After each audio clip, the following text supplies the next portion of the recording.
Alexander Skarsgård, an actor you know from projects such as Zoolander, True Blood, Godzilla vs. Kong, Succession, and his latest film, The Northman, which hits theaters on April 22nd. How are you today, sir? And thank you for joining me. I'm very good. Thank you for having me. Dude, let me just say that I was actually intimidated to talk to you today because of how threatening you were in that film. And just being on screen with you for 2 minutes, I could see how friendly of a guy that you are. So that's really just a credit to the performance that you put in, because I don't really get nerves. I've been doing this Oh, for a bit, but I was legitimately nervous to talk to you today. oh, wow. Thank you, and I'm sorry, I guess. So let's start with this role. I imagine that this pushed you to some seriously intense places. Talk to me about the most challenging scene that you had to film and how you were able to push yourself through it. Uh, it's difficult to pick because there were quite a few Yeah. mentally and emotionally, physically challenging scenes. Um,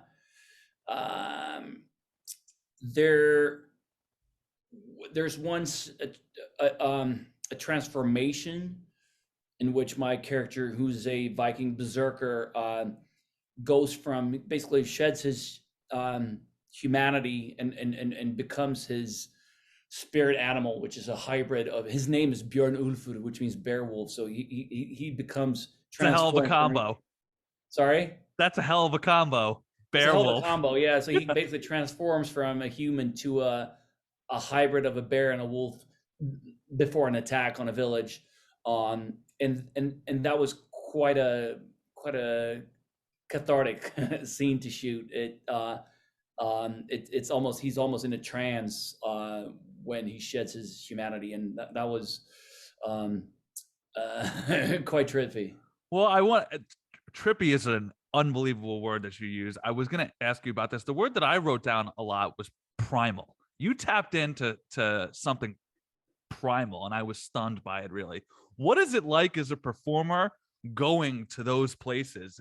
What did you channel, or is it a matter of cutting loose and not really channeling anything at all? It I would say more the latter. It was we're all beasts, aren't we? Like I think we all have that. There's an interesting dichotomy between being civilized human beings in modern day society, but deep down we're primal and we're animals, and we have that thing within us on dormant in most cases. And I'm naturally quite a mellow, not super emotional guy, so it was, I guess, cathartic and exhilarating to kind of just pull the plug on that and let it out and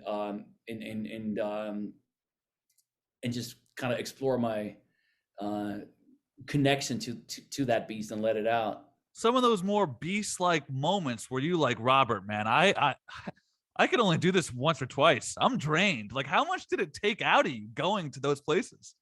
Well, with that scene that I just mentioned, that transformation was quite an interesting night because it, as I'm sure you noticed in the movie, all pretty much all the scenes are shot with just one camera and one shot, one long continuous take. So it's uh, technically quite difficult to get it right, to get all the components to work. And again, if something is slightly off, then you can't really cheat it. You can't do a pickup, and there's no coverage. You have to go back and do it over again. So, which means you have to do all the scenes many, many times, and you have to prepare them for many months. The choreography of it, the dance between the actors and the camera, has to be meticulously planned before you get to set. That specific scene, it was a very long and intense night because again, what it the adrenaline is flowing and it's so it's 12 berserkers basically in that scene, and we all go through this transformation on and doing it once is very exhausting, but we uh had to do it many many times, and at 4:30, I think we're almost 5 o'clock in the morning, we finally got it, and everything worked and everyone was happy, and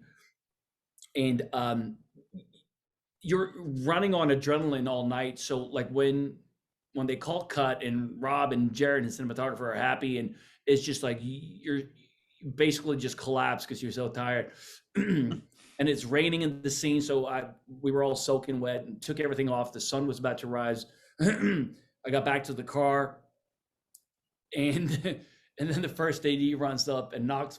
I'm so ready to just crash and sleep for 12 hours, and and then the first AD runs up and knocks on the window just as we're about to pull off,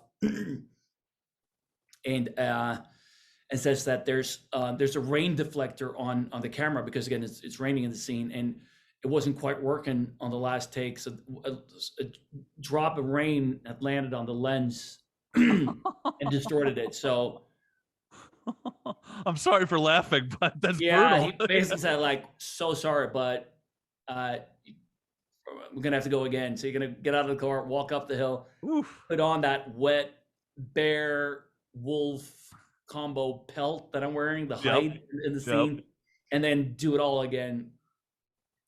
And that took some of mental fortitude. Standing up there with all these berserkers, and everyone was like, we were so people were basically ready to cry because we were so exhausted. But in a weird way, I think it definitely helped us get to a primal state because you're so exhausted, and then you just have to go again, and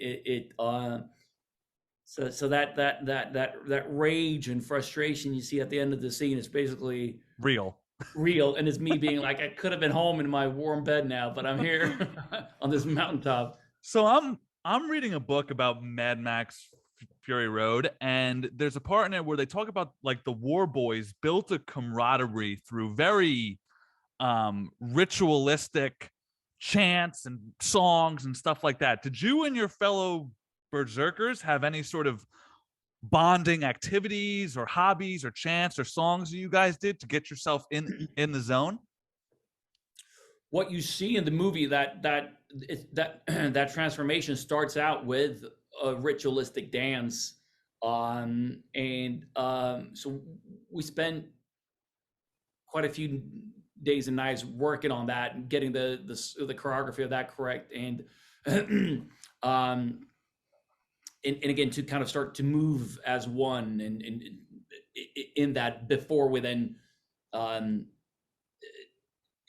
in the scene we move as one, and then as we go into the transformation, when the beats come out, it becomes more of an individual and journey that we're on. The different animals come out, but initially that was kind of it was really nice to have those long rehearsals where we would just like do the chants together and the movements together, and to kind of create that sense of camaraderie and brotherhood. What's it like playing a character whose goal is so clearly formed? Does it make it easier for you to wrap your head around the performance and what you want to do, or harder because there's not that much depth to them and they're so one-track minded? It was, once I understood more about the mindset of the Viking, a Viking like Hamlet, how he perceived not only the natural world around him, but the spiritual world, the gods, his the importance of fate, the Norns of fate that he believed in, that would weave fate of each and every human being. So to him, it's he's got agency, he's got free will, but it's also inevitable in a way, in a contradictory way. He's got free will, but it's also, he believes so strongly in fate, and that these Norns have spun it's basically like a tapestry of his life, and has already been spun by these female entities that hang out by the Yggdrasil, the tree of life. So it is his destiny, and he believes so strongly in it. So once he's in the beginning, when you see him as a berserker, he's kind of off track a bit, and then he gets like a metaphorical slap by Björk's character, and she reminds him of who he is and what his destiny is. And and what he has to do to be reunited with his father in Valhalla, then it to have that agency and determination was I really enjoyed it. I really enjoyed it. Again, like it, without revealing what happens towards the end of the movie, but like it gets to him it's very clear what his mission is and who the good guy is and who the bad guy is and all that, but it gets slightly subverted Right. later on. Right.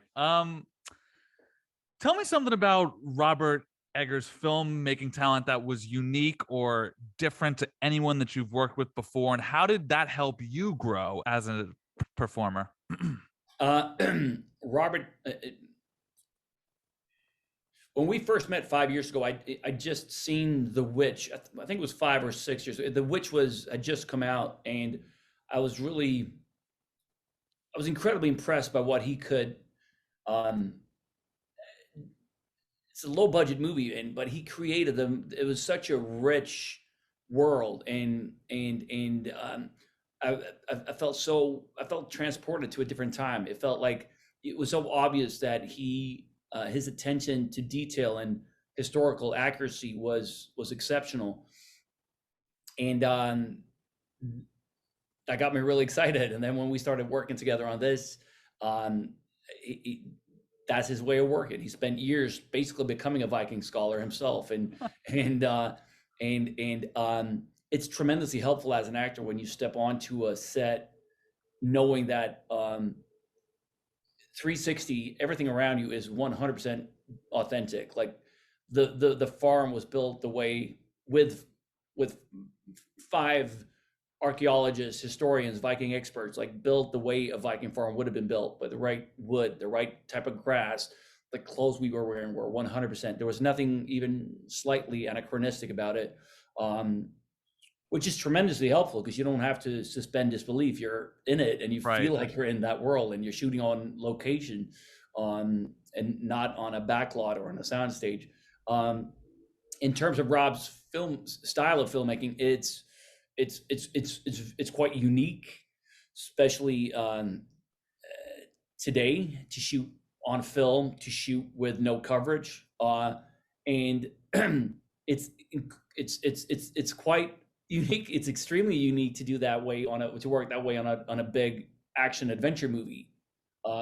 It's just not done that way. You have plenty of coverage, and but Rob wanted to shoot it the way he works, the way he did on the Witch and the Lighthouse, and it was challenging for everyone in front of and behind camera, because shooting a big action set piece with hundreds of extras and 30 stunt guys and all the actors and horses and stuntmen falling off horses and actors climbing and jumping and got them chickens flying through the frame.